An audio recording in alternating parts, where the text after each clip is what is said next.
O poder de um cristão. John Gillick. O verdadeiro cristão é sem igual, não há comparação, ultrapassa tudo quanto a raça humana já produziu. Não terá sucessor para tomar o seu lugar. Ele é o homem no seu melhor aspecto, o melhor que Deus faz em prol da humanidade. Fui para a África do Sul num período sem igual da história da nação. Após o período da reconstrução que surgiu depois da Guerra dos Boers. Por causa da guerra, a população nativa tinha fugido do país com medo. Foram para muito além da zona que estava em guerra, e esta zona abrangeu quase o país inteiro. As minas de ouro dependiam da mão de obra dos nativos, e o problema tomava vulto. Como seria possível continuar as operações com os nativos aterrorizados e afastados? Finalmente surgiu a ideia de trazer 100.000 homens da China. Finalmente foram contratados por 3 anos. Era uma colônia inteira e trouxeram seus professores, pregadores, sacerdotes e profetas. Naquele mesmo período, uma grande população da Índia, que vivia na África do Sul, sentia que o governo não estava oferecendo um nível de educação suficiente para este povo. Assim sendo, o governo britânico enviou da Índia muitos professores seculares e religiosos para atender aos pedidos. Muitos grupos de budista, confucionista, yonguista e outras religiões e seitas se centralizaram em Joanesburgo. Nosso ministério tinha um aspecto sem igual. Éramos os únicos que realizávamos cultos de cura divina e pregávamos acerca do poder de Cristo para curar.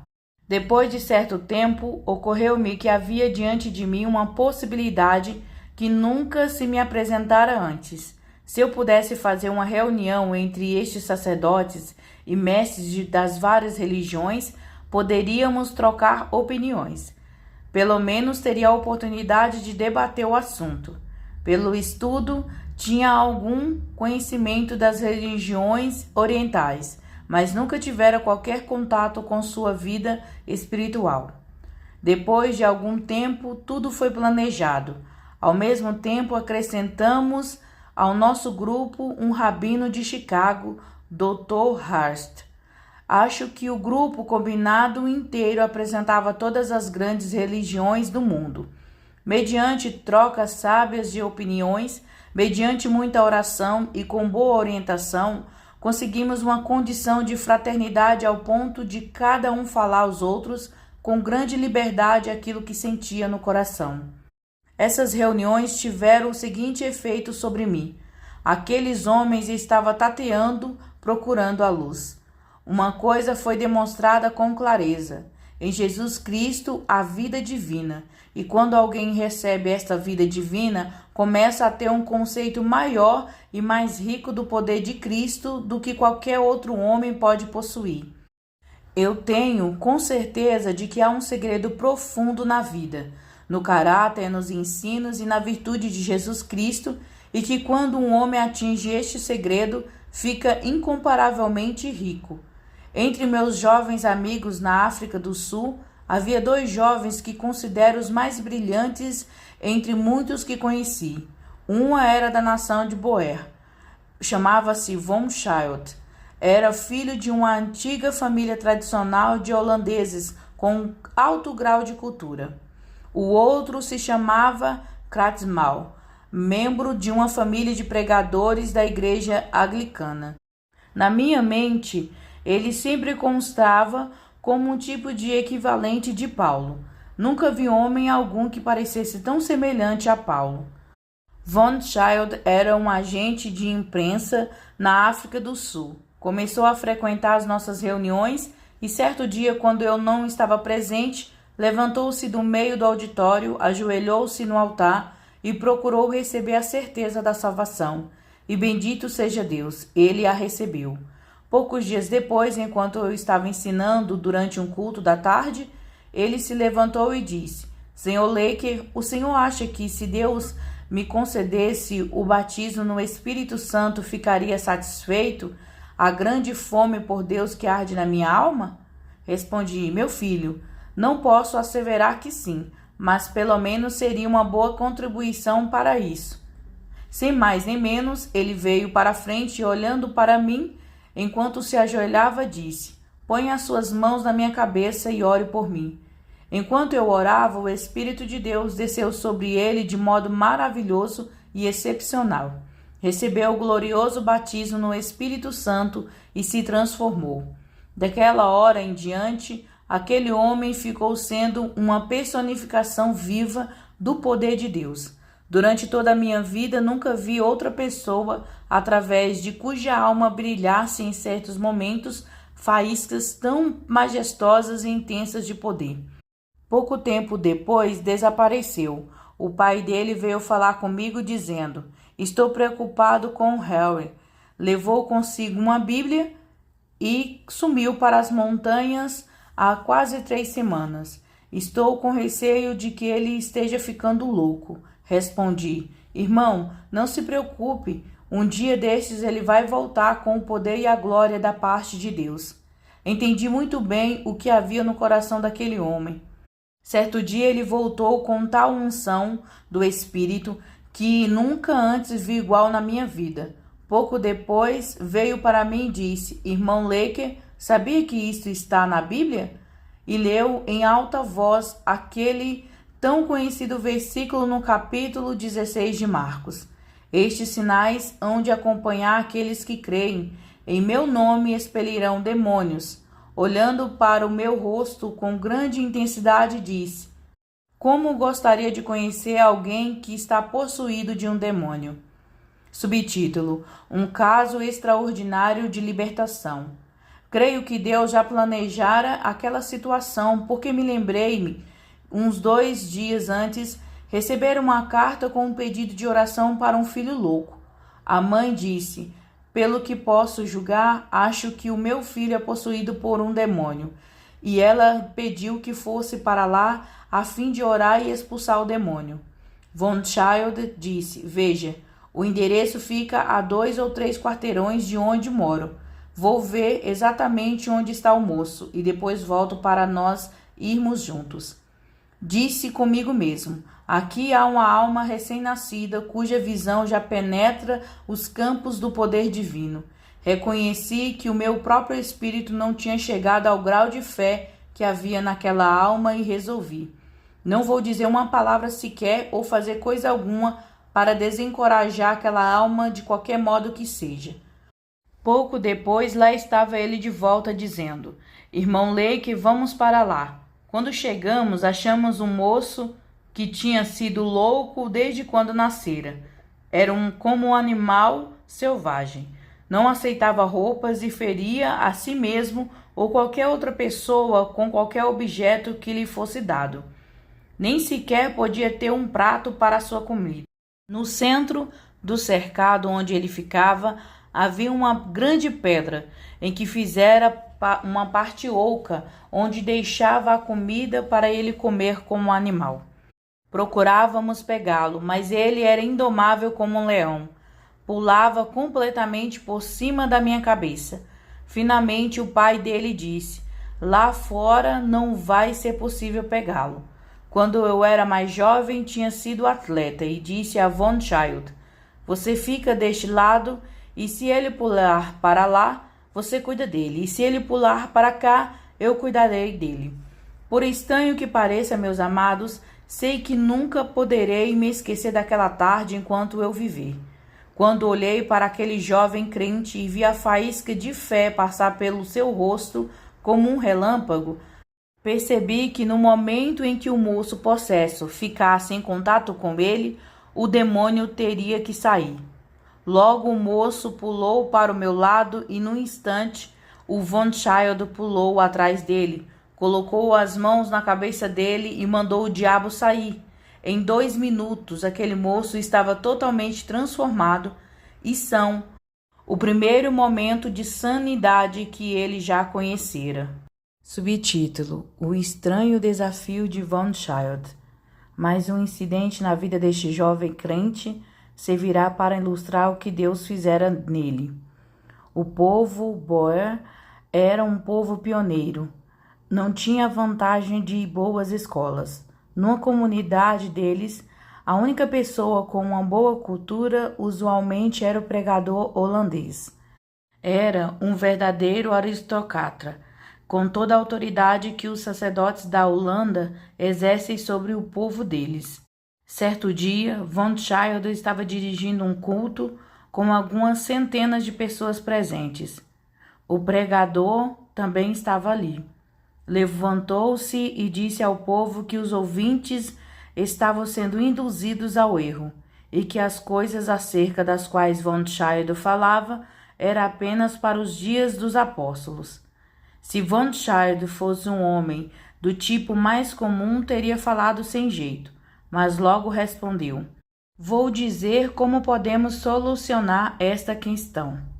Ali está a senhorita Lehausch, que todos nós conhecemos. Ela está totalmente cega de um olho e já faz 4 anos que está assim. Vou pedir-lhe que venha à frente e vou colocar as mãos sobre ela e orar para que o Senhor Jesus lhe conceda a cura total." Depois, tomando na mão a sua Bíblia em holandês, disse a ela: "E quando ele tiver curado o seu olho, a senhorita vai ler este capítulo." E indicou o capítulo a ser lido. O Deus onipresente agiu de acordo com a fé daquele jovem. O olho daquela mulher se abriu de imediato, e ela ficou em pé diante da congregação, cobriu o olho que estava são, e com o olho que acabara de sarar, leu o capítulo inteiro. Subtítulo: Kratzmal recebe o Espírito Santo. Agora voltarei para Kratzmal. O outro jovem estava de visita na casa de alguns amigos, no mesmo quarteirão onde eu morava. Esses jovens amigos dele tinham recebido o batismo no Espírito Santo havia pouco tempo e estavam com muita vontade de que Kratzmal também recebesse a bênção, e oravam muito nesse sentido. Naquela noite ele tinha ido ao tabernáculo e os amigos depois convidaram para passar na casa deles, e ele foi. Depois de certo tempo foi proposta uma reunião de oração, e ao descrever o evento depois, Kratzmal diz: "Não tinha o costume de ajoelhar-me, porém, enquanto eu estava sentada na cadeira, comecei a perceber que algum poder estranho estava tomando posse de mim. Disse comigo mesmo que aquilo, por certo, era alguma condição psicológica que não conhecia.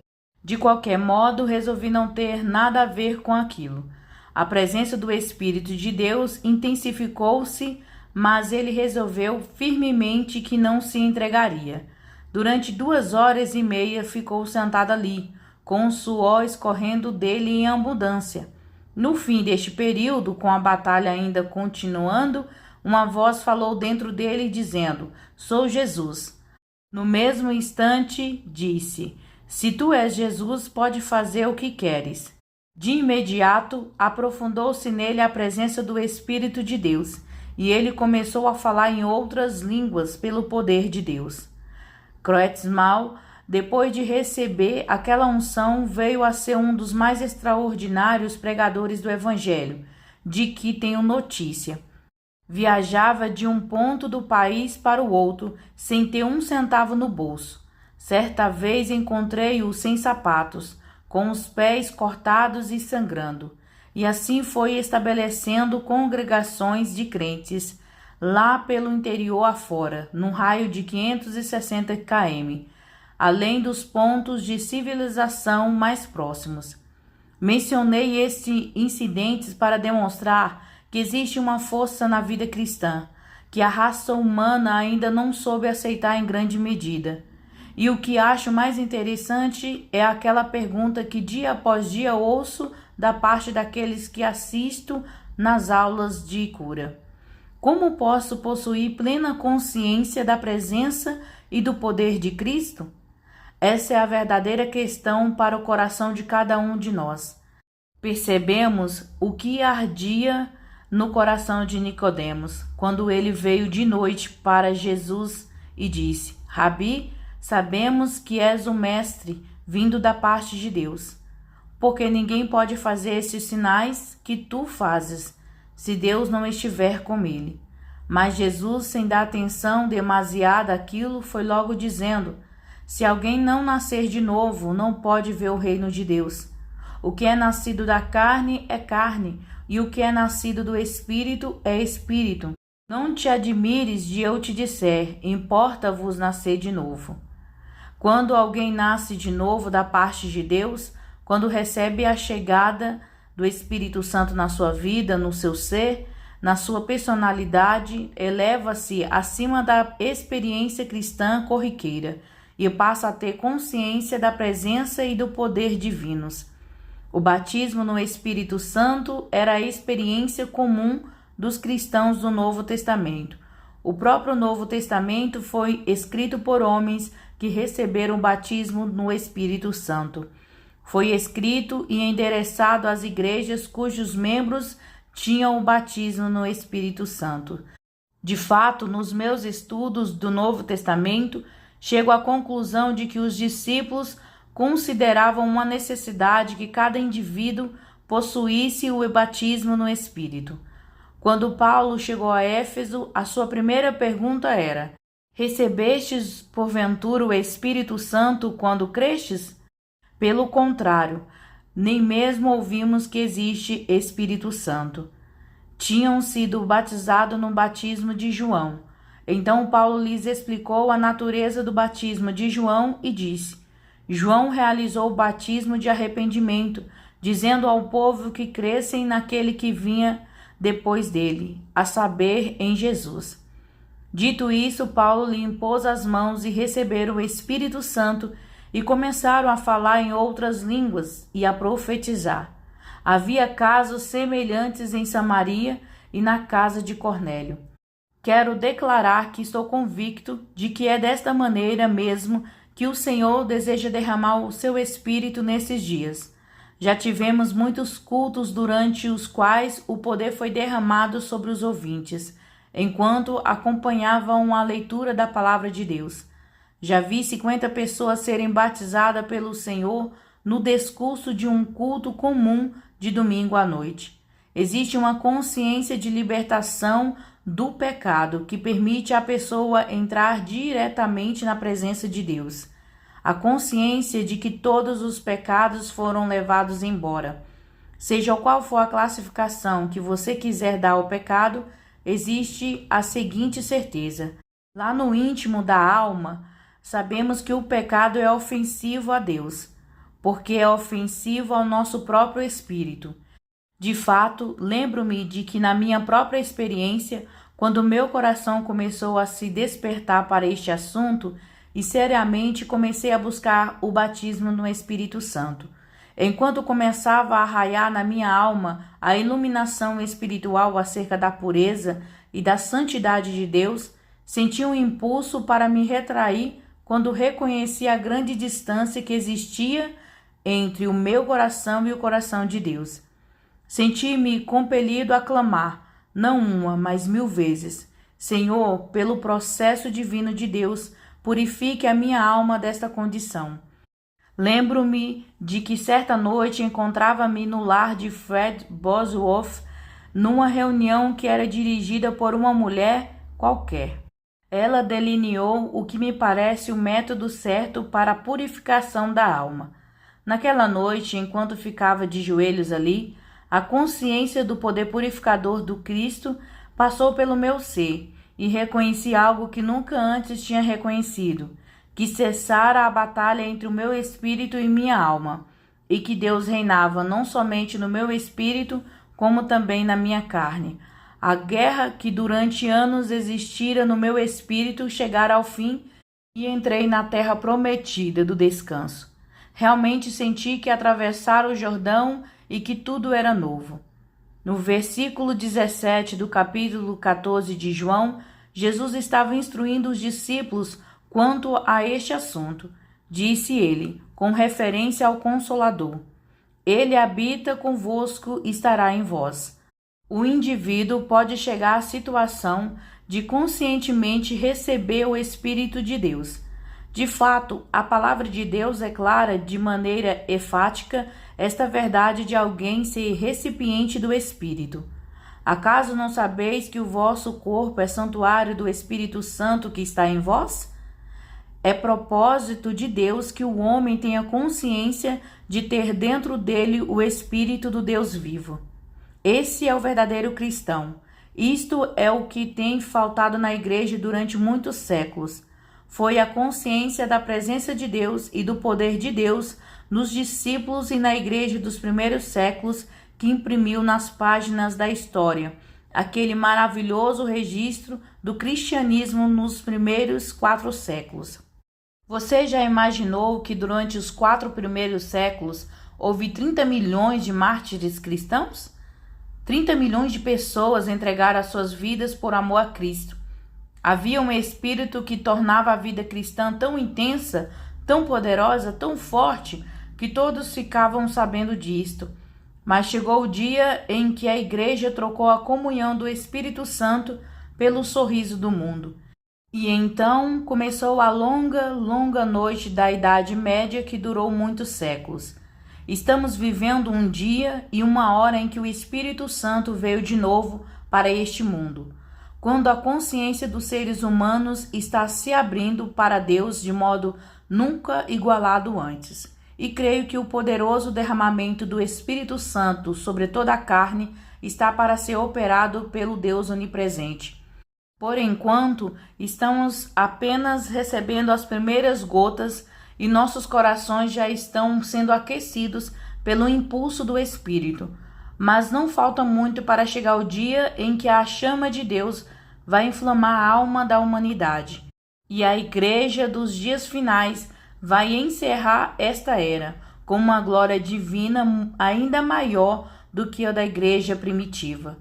Tudo isto está de acordo com a profecia da palavra. Se eram abundantes as primeiras chuvas, não serão mais abundantes as últimas chuvas? Se os discípulos, sem terem atrás de si toda a história cristã que nós possuímos hoje, conseguiram possuir tão grande consciência e poder do Espírito Santo ao ponto de deixar indelével marca em todo o cristianismo, muito mais agora homens e mulheres cristãos com a vantagem de 2000 anos de cristianismo histórico podem possuir uma consciência da presença de Deus ainda maior do que a dos apóstolos.